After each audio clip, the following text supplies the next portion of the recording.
So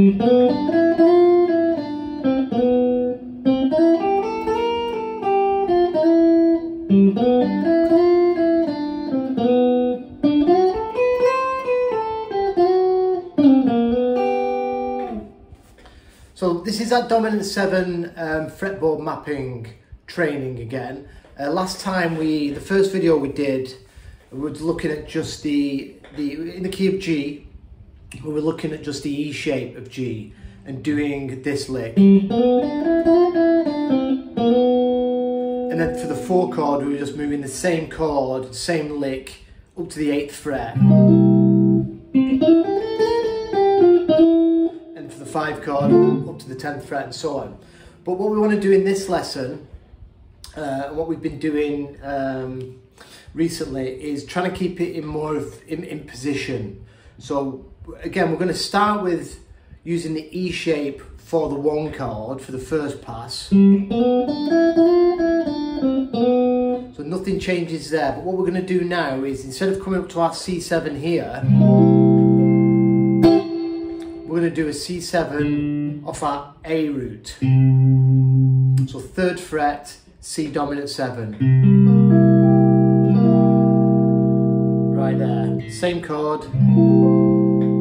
It's the 8th fret. If you don't know this chord, you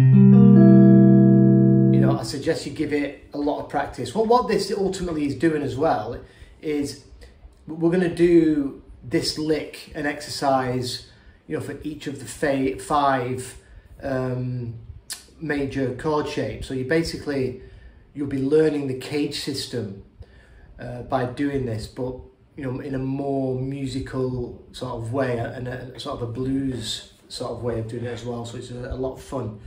So back to our 4 chord. This is where we were previously, but now we're taking up to this C dominant 7 here.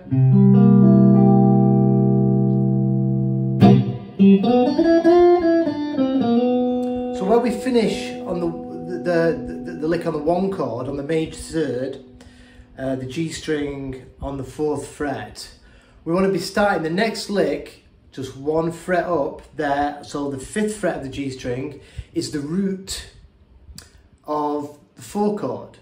It's the root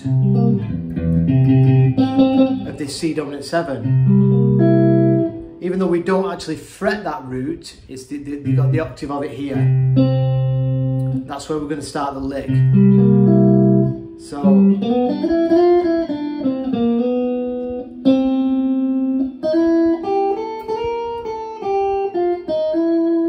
exactly the same notes in exactly the same order, but for the 4 chord, for a C dominant 7.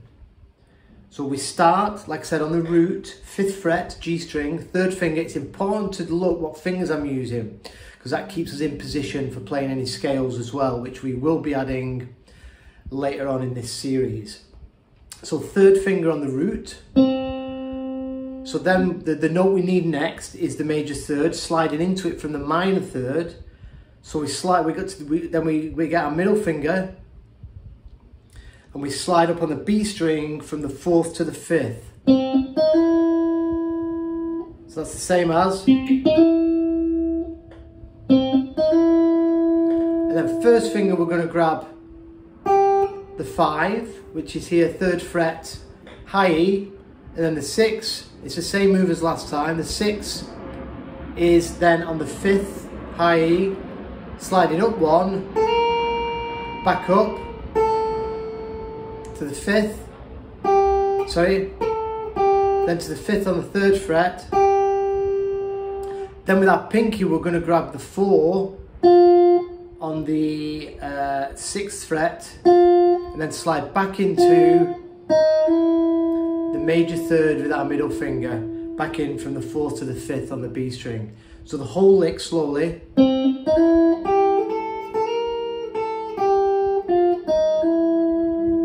That's covering and outlining this chord. So it's the same as doing this, the 4 here, it's the same notes.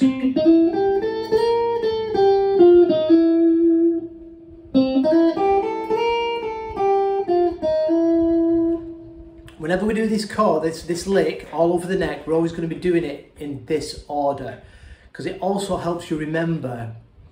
If you remember the order of the notes just from the one, then you can memorize and start understanding where the notes are for the other chord shapes. So we start on the root, major third. So I'm going to do this from the one chord, root. This is the order, root, major third, slide into it, fifth, sixth, seven, back to the six, to the five, but on the way back up, now we get the four, and then back into that major third with a hammer or a slide. Just make sure you finish up on the major third with your middle finger. Oops. So the order, root, major third, 5, 6, flat 7, 6, 5, 4, major third. So it's the same order when we grab this 4 chord. Root, major third, 5th, 6th, flat 7 is now here, back to our 6th, 5th, then our 4th is over here, we grab it with our pinky, 6th fret B string, and then major third, same as before, sliding up from the 4th to the 5th with our middle finger. There we go.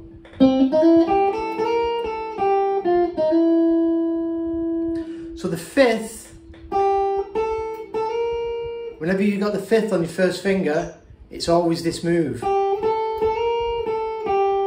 The intervals are the same.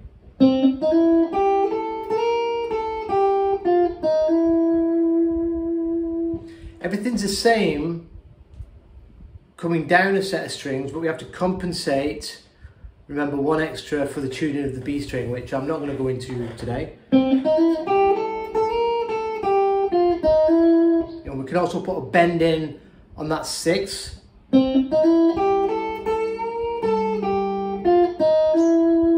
So that's our 4 chord. And you know, as we always know, when you've got the 4 chord, a whole step up, exactly the same thing, you can do the same for the 5. So there's the D7. So we're going to start that right here, root, excuse me, G string, 7th fret, exactly the same lick. That's our 5 chord. So from the beginning, our 1, our 4 starts a fret right next door, and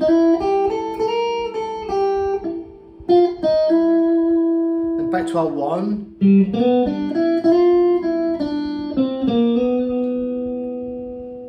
our 5,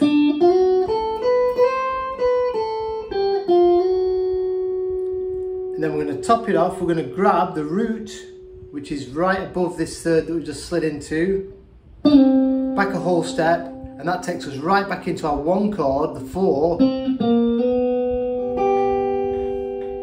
That takes you right back to the 1 chord. You can grab the root on the high E or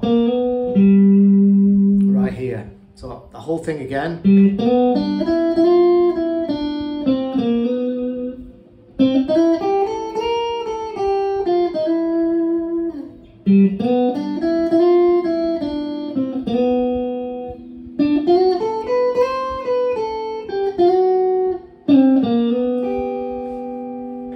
But it's important when you're doing this, you've got to know and visualize and understand what chords you're playing out of, because you're playing all the notes from these chords. There's the 1,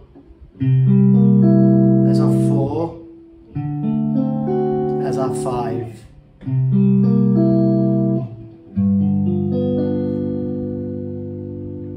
Okay, cool. And next time we'll look at another one of the chord shapes, and we can get this even more closed in. So what we can do next time, which I'll quickly demonstrate now, is we're still going to use this 1 chord for now, this E shape, the 1,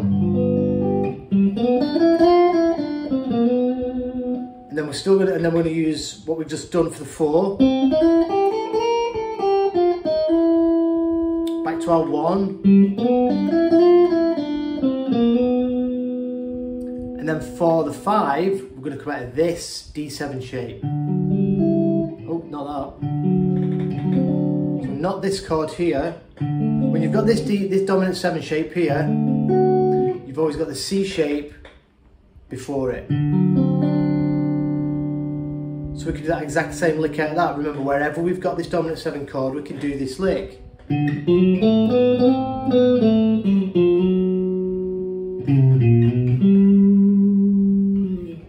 So I'll go through that whole thing, but now I'm going to add in the 5 from the C shape, you know, from this shape, but we're doing dominant 7.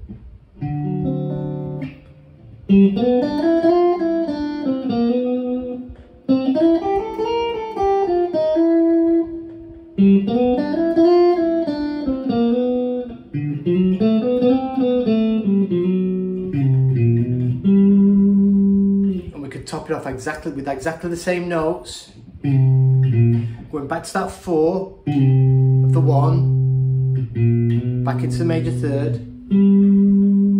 putting a button on top with the roots.